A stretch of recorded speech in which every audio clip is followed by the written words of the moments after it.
Pero ito, magkaiba number yan. Pero ubra. Okay, kakalasin lang natin to.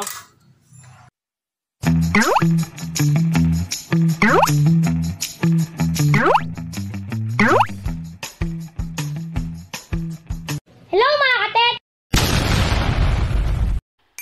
I-share ko lang yung huling vlog natin sa shop.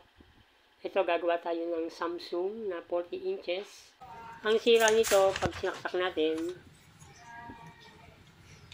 yan. Yan, low power siya. Wala siyang indicator light.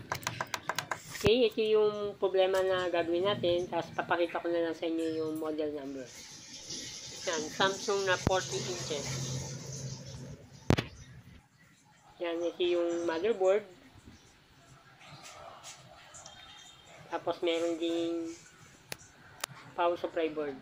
Dahil no power, sa power supply tayo magpo-focus. Dapat naka-range tayo ng times 10K. Tapos, i-check natin yung kanyang AC cord. Dapat talaga AC cord muna ang unang i-check. Para malaman natin kung okay naman yung AC cord natin. Sa pag-check ng AC cord natin, naka-range tayo ng times 10K. Kahit naman magkabaliktad tayo dito, wala naman problema at nagkaroon siya ng palo, ibig sabihin na okay yung ating AC cord. Ngayon, i-check natin. Okay, kahit na magkabaliktad. Yan, kung mapapansin nyo, nagkaroon siya ng palo. Ibig sabihin na good yung ating AC cord. Kahit magkabaliktad yan, kung makikita nyo may palo siya. Ibig sabihin na good yung ating AC cord, good din yung ating fuse niyan. Okay? Check natin para mas maintindihan nyo. Yan, naka times 1 tayo. Ito yung fuse niya. Pumalo siya. Ibig sabihin na good yung ating fuse. Good din yung ating AC cord. Ngayon, kailangan natin na mag-check yung voltage para malaman natin kung saan siya nanggagaling ang problema. Meron kasi na pwede yan sa primary, pwede rin sa secondary. Okay? Kailangan natin na raise tayo ng DC. Yan, dapat naka-DC tayo, 50 volts. Ngayon, susukat natin yung voltahe dito sa secondary. Dapat dito magkaroon siya ng supply. Tapos, try natin isaksak. Okay? Tapos, sukatin natin yung secondary voltage. Dapat may masukat tayo dito. Yan, 0 volts siya. Okay, sukatin natin yung filter capacitor na primary. Yan. Kung mapapansin nyo, may supply siya. Ibig sabihin, may supply tayo sa primary. Wala tayong supply sa secondary. Pwedeng problema niyan, pwede dito tayo sa primary may problema, o di kaya dito sa secondary. Ngayon, para mas mapabilis natin, ang una talaga natin i-check yung mga diode muna. Kung may shorted o wala. Ngayon, re-range tayo ng times 10 or times 1, pwede yan. Dapat hindi siya shorted. Yan. Pagka sinabing shorted, pumapalo siya parehas. Okay, dito sa diode. Kasi yung diode natin ay may sign yan, may negative, may positive. May polarity to, yung ating diode. Pagka shorted, may problema. Check natin to. Yan, hindi pumalo. Dapat dito, papalo yan. Ibig sabihin, good tong diode natin. Itong kabila. Yan, walang palo. Tapos pumalo. Ibig sabihin, okay din tong diode natin.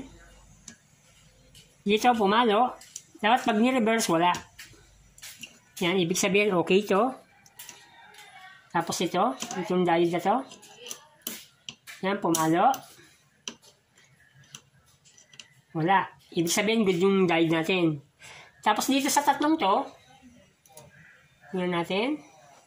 Yung negative ng test spread natin, doon sa negative ng diode,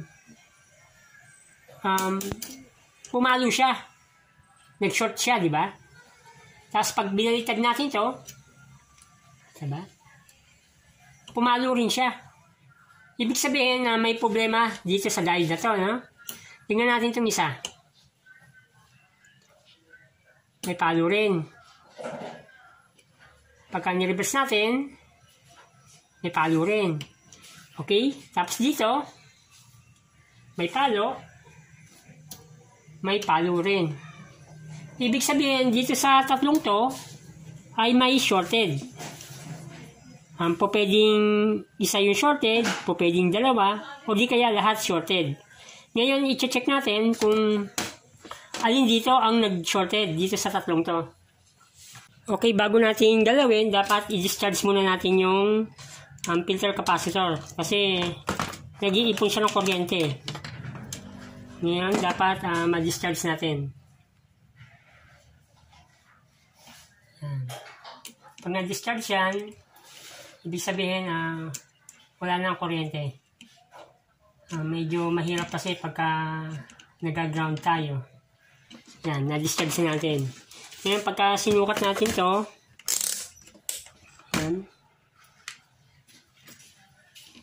yan, wala na kuryente. Kahit naka 50 volts tayo, wala na siyang kuryente yung pumapasok. Ibig sabihin na safe na tayo. Babakasin to.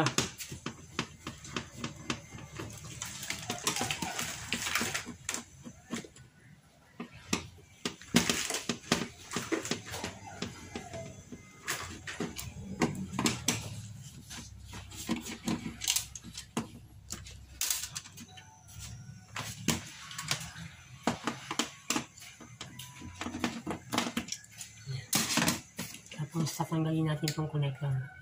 Pinipress lang, tapos hatak. Okay, bali dito tayo may shorted dito sa tatlong to. Tingnan natin to para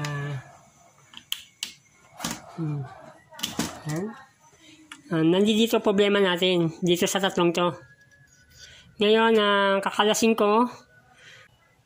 Ayan, sama-sama siya. Pwedeng may isang problema lang. Okay, tatanggalin lang natin. Pagtanggal nito, inang lang natin to.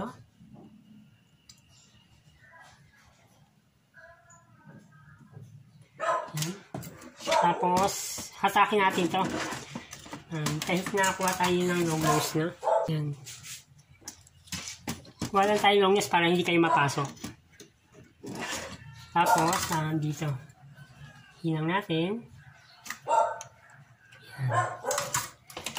Yan, check natin itong diode na to kung ito ba yung shorted. Isa-isahin lang natin. Okay. Raise tayo ng times 10. Yan, tester natin to. Yan, ito hindi pumalo dito no? Tapos pag reverse, pumalo. Ibig sabihin, itong diode na to ay okay. Okay, nung tinester natin to, okay naman. Yung pangalawang diode naman yung i-check natin. Okay, tatanggalin ko lang to.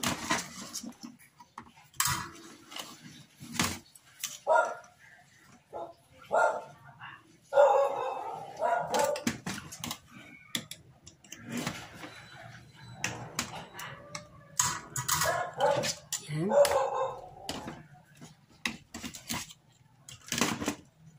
Yan natin. Kung alin ang shorted dito.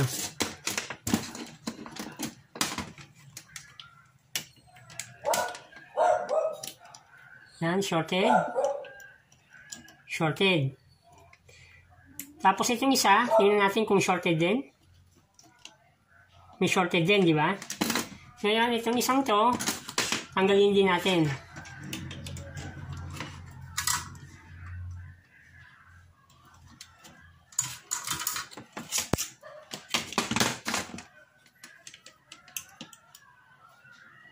Yan, yung sinukat natin, negative to negative, may leak siya.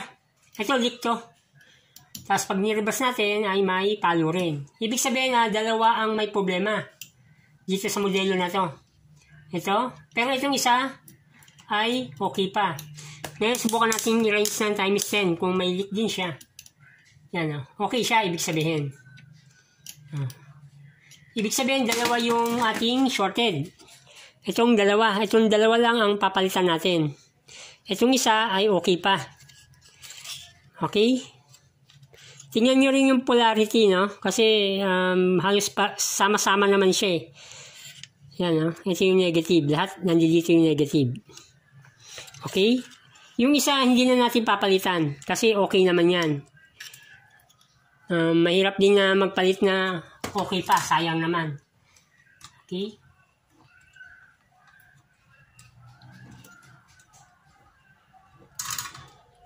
Ngayon, tatanggalin na natin itong dalawang sira. Mas maganda na ganito gagawin nyo kasi para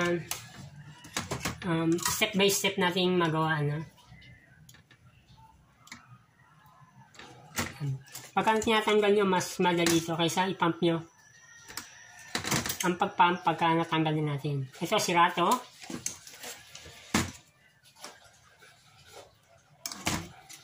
Natin. Okay.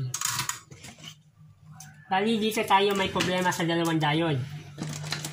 Check ulit natin para sigurado tayo. Yan, may palo.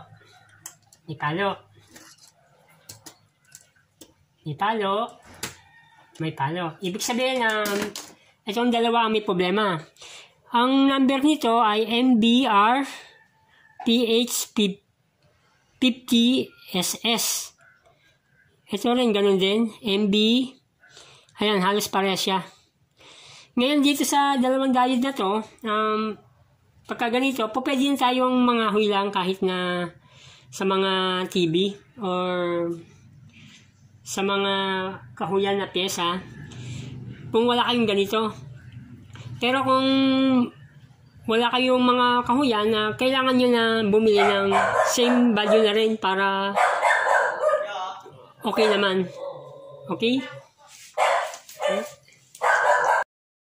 Yan, pagka mga ngahoy tayo, pwede yung sa mga TV lang na ordinary, no? Ito yung sa mga monitor ng computer. Yan, may dalawang diode siya na sa secondary. Ito yung kanyang primary, tapos may secondary tayo. Ito yung mga pwede natin gamitin. Katulad dito, ito, nag-iisa lang. Yan, no? Pwede rin natin gamitin yan. Yung sa mga picture tube, meron din yon. Yung sa Sony, di ba? Katulad nun, yung sa RU4, pwede natin gamitin. Mas matitibay pa nga yung ganun eh. Dahil mga branded. Ngayon ito, kakahuyan na lang natin. Para ma-match dito yan. Pero ito, magkaiba number yan. Pero ubra. Okay, kakalasin lang natin to. Ito yung gagamitin natin. Kaya hindi ako basta-basta nagtatapon ng mga board. Kasi sayang din naman. At least gagamit pa natin kahit na kahoy-kahoy.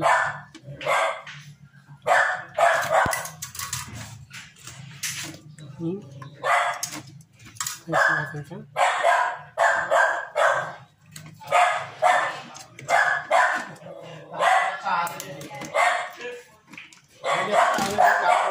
Wala yung aso ni Bots. Ay nagbabakbak sa mga tsura. Buta nila sa akin. Bitbitin mo kayo pa. Takbo siya eh. Iniwan yung dalawang kayo. Dalawa. Okay, gusto natin kinuha. Okay, ito yung ikakabit natin. Dapat tama ang pagkakabit ng polarity. Kung saan yung negative, dapat din natin ilalagay yung negative. Yan, ikabit natin isa. Tapos, kakabit din natin itong isa. Yan. Pagka naikabit na natin, iinang natin to. Okay?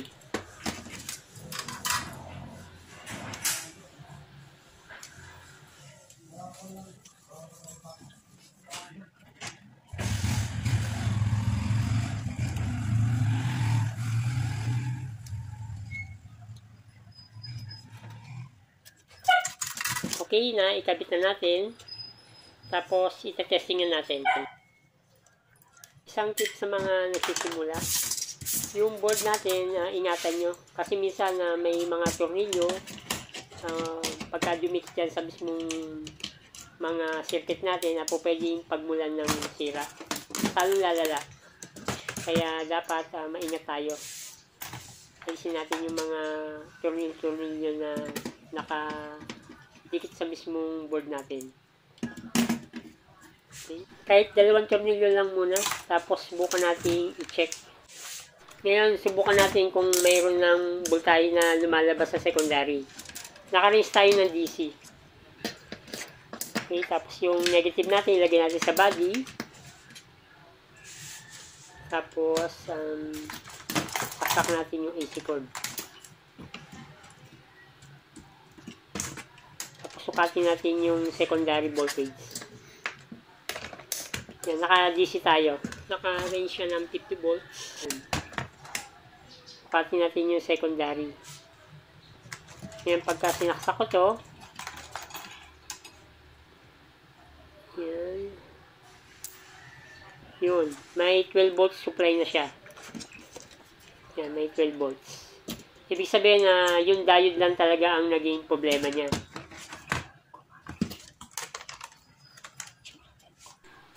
Yan, nung nagkaroon siya ng supply, nagkaroon din siya ng backlight. Yan, umiilaw na. Okay, check natin yung kanyang display kung nagkaroon ng video. Yan, may raster na siya. Ibig sabihin yung 2 diode lang talaga ang naging problema dito sa modelo na to. Marami na rin ganyang nagiging problema. Kadalasan niya, isa lang ang nagiging problema. Pero ito, 2 yung nakuha natin. Sasarado ko lang ito, tapos final testing tayo. Okay, nasarado na natin, tapos final testing tayo. On ko. Yan, lumabas na yung Smart TV. Yan, nagkaroon na siya ng display. Yan, hindi ko na siguro lalagyan ng reception kasi baka makaka-copyright lang tayo. No power lang naman to. Maraming salamat po sa panonood nyo sa ating huling repair sa shop.